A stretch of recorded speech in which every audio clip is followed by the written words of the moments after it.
My best friend Rhonda is hilarious. She thinks that shopping is the answer to everything. When her husband gets on her nerves, she goes and buys a new dress. When people at work are annoying her, she goes and buys new shoes.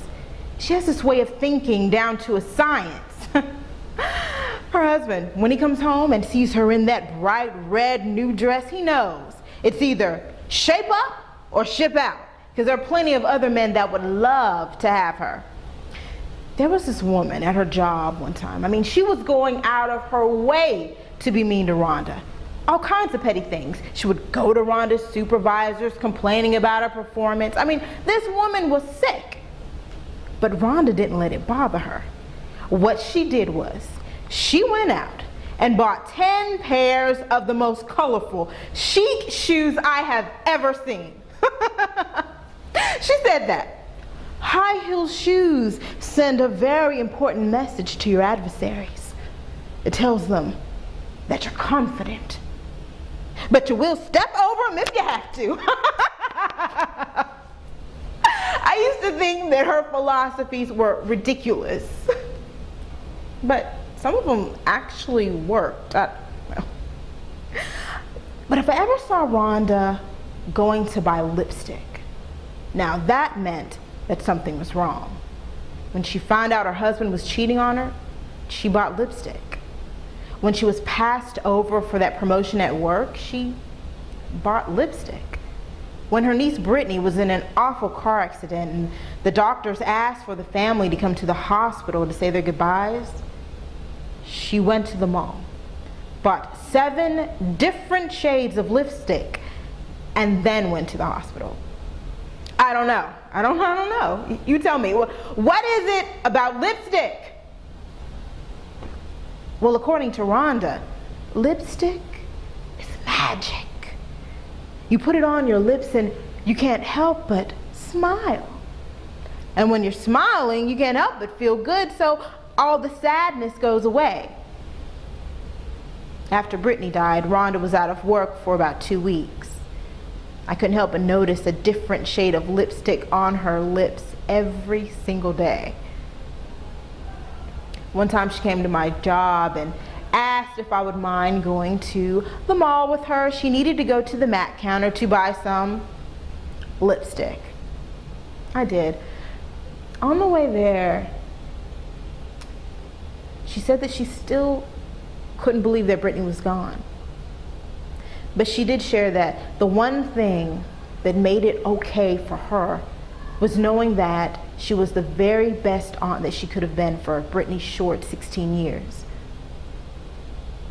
I tried to comfort her and even managed to make her laugh once or twice.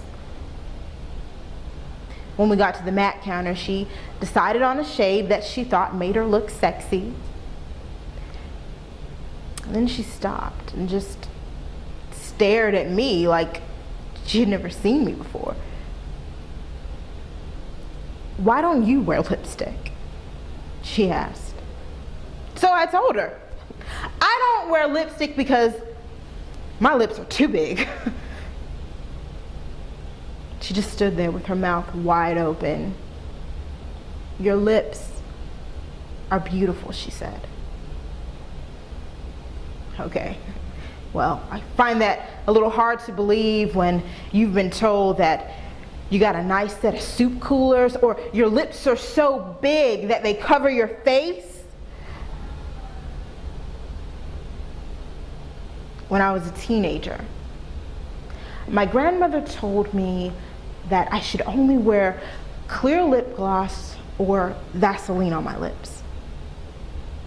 She said that women with big lips ain't got no business wearing no kind of lipstick. It accentuates your most unattractive feature. I still wear lip gloss to this day.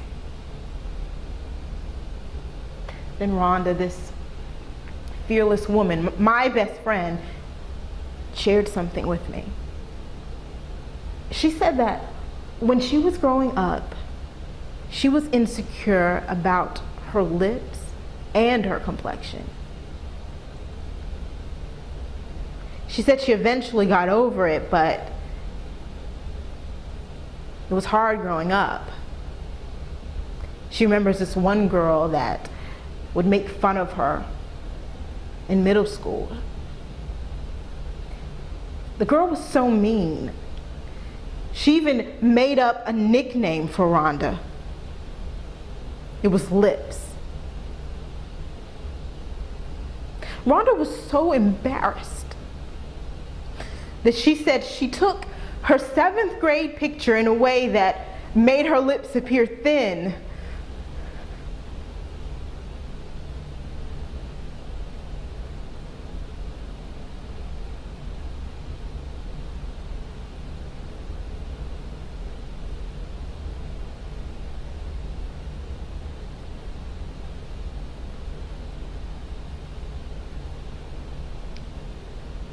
I started taking my pictures like that in middle school too.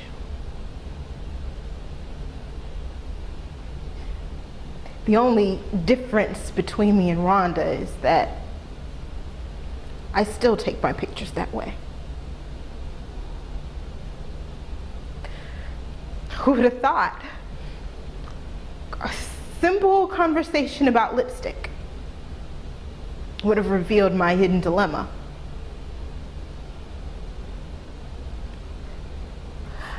I thought I didn't like my lips.